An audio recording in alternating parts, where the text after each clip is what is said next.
ब्रह्मांड आयुर्वेद फार्मेसी स्वागत करता है आप सभी का हमारे YouTube चैनल पर, जहां साध्य और असाध्य बीमारियों का अचूक इलाज है। गुरुजी नमो नारायण। नमो नारायण। गुरुजी, ये कुछ प्रश्न था जी। प्रश्न यह है कि कमर दर्द, घुटना दर्द, गर्दन दर्द, काफ़ी समस्या का दिक्कत यहाँ पे देखने को मिल रहा है। इसका निदान आयुर्वेदा में कैसे और किस रूप से किया जाए?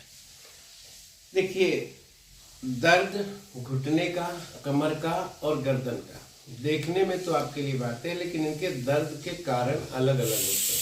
अगर आप चाणक्य को फॉलो करेंगे तो एक दिन चाणक्य जी जा रहे थे और उनके पैर में कांटा लग गया। कांटा निकाल लिया और उन्होंने जो पेड़ से कांटा लगा था ना, उस पेड़ के जड़ में छाछ यानी मट्ठा डालने लगे। तो लोगों ने पूछा, आप मट्ठा क्यों डाल रहे हो, इससे क्या मिलेगा, ये तो पीने खाने की चीज थी। तो उन्होंने कहा कि देखो, कांटा आज मुझे चुभा है, कोई बात नहीं है, लेकिन अगर मैं इसकी जड़ों में छाछ डाल दूंगा तो ये पेड़ नष्ट हो जाएगा और दूसरे को फिर ये कांटा नहीं लगेगा। घुटने की दर्द की बात करते हैं। घुटने के दर्द होने के 4 कारण होते हैं। जैसे मान लीजिए किसी को आम्रवात हो गया, गठियावात हो गया, संधिवात हो गया, आर्थराइटिस हो गया, एरेमो आर्थराइटिस हो गया, तो इसमें भी घुटने में दर्द होता है, समझ रहे हैं। या कई बार आप काम करते हुए किसी कारण से आपका पैर अनफ्लेक्चुअल मूवमेंट में हो गया, तो उसमें भी घुटने का दर्द शुरू हो जाता है। किसी के घुटने के नीचे का लिगामेंट खिंच गया तो भी घुटने में दर्द होने लगता है और कहानी यहाँ तक बन जाती है कि हमको नी चेंज करने की बात कही जाती है। कमर के दर्द की बात अगर करते हैं तो कमर में दर्द होना, एक आधी बार क्रैम्प हो गया, आपकी नसें चढ़ गई तो भी दर्द होता है। वहां से साइटिका सिम्टम्स होगा तो भी कमर में दर्द हो जाएगा। अगर आपके लंबर का शेप चेंज हो गया है या L4, 3, 5, 6 में कहीं भी गैप हो गया है, नसें दब गई हैं, तो भी कमर में दर्द हो जाएगा। गर्दन के दर्द के भी ऐसे अनेक कारण हैं, समझ रहे।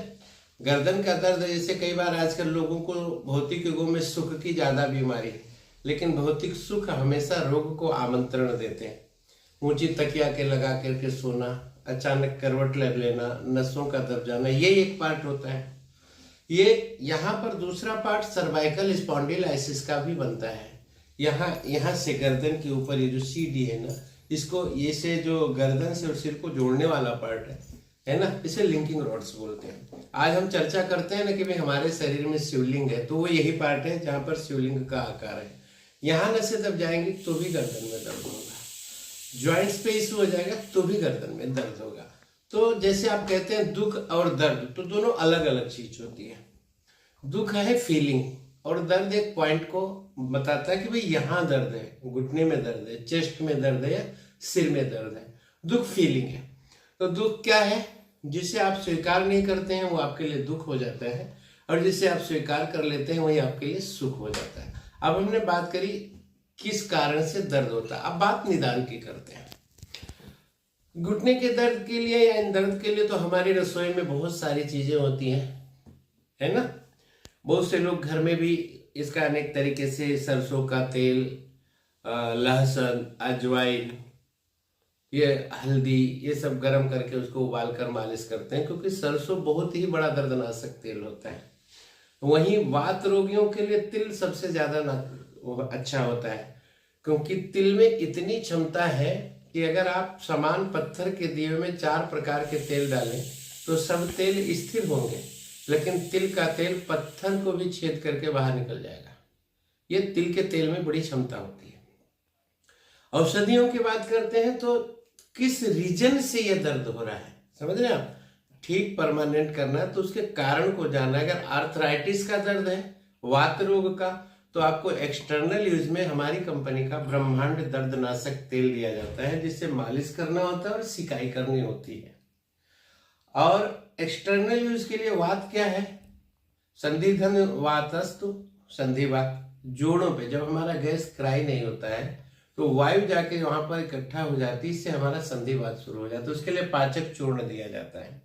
लेकिन यही दर्द अगर घुटने के अंदर लिगामेंट खींचने से है तो वहां पर दवाइयां बिल्कुल चेंज हो जाएंगी। कारण दर्द है घुटने का ही, लेकिन औषधियां बदल जाएंगी।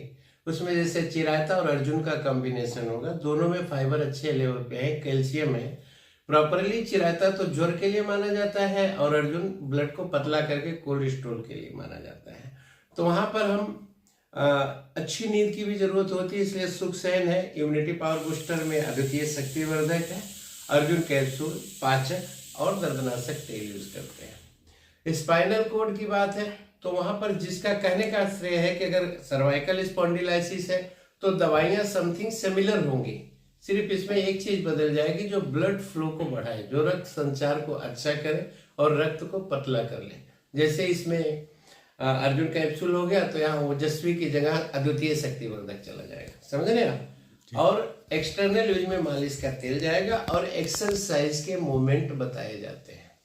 हमारे शरीर को एक्सरसाइज बहुत जरूरी है। हाँ, एक्सरसाइज और मसाज परमानेंट ट्रीटमेंट नहीं होता है, क्लियर बता दें आपको। वो सिर्फ आपको फ्लेक्चुअली देता है, टेम्परेरी रिलीफ देता है। उसके बाद में उस कंडीशन में जब आपको जैसे उसमें मालिश करके सिकाई किया तो शाम तक आराम है और हमारी इंटरनल दवाइयाँ काम करने लगती हैं। इस तरीके से पूर्ण रूप से घुटने का दर्द, कमर का दर्द, गर्दन का दर्द 3 से 6 महीने के अंदर मूल रूप से खत्म हो जाता है। लेकिन अगर ये सर्वाइकल स्पॉन्डिलाइसिस का दर्द है तो इसमें थोड़ा ज्यादा समय लगता है और पेशेंट को खुद को भी समय से एक्सरसाइज करना और समय से दवा लेना, कमर में बेल्ट लगाना, समझ रहे हैं, ये सब और एक्सरसाइज करना जरूरी होता है। क्योंकि आयुर्वेद में सेवन और शोधन विधि 2 ही महत्वपूर्ण है।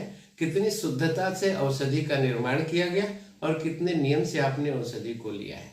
आशा करता हूँ आपको ये चीजें अच्छी लगी होंगी और आप एक बार अगर घुटने के दर्द से, कमर के दर्द से परेशान हैं तो हमें जरूर अवसर दें सेवा का। हमारी संस्था से संपर्क करें और आपका पूर्ण निदान होगा, उसमें कोई चिंता करने की जरूरत नहीं। आयुर्वेद अपनाएं, रोग मिटाएं। ओम नमो नारायण।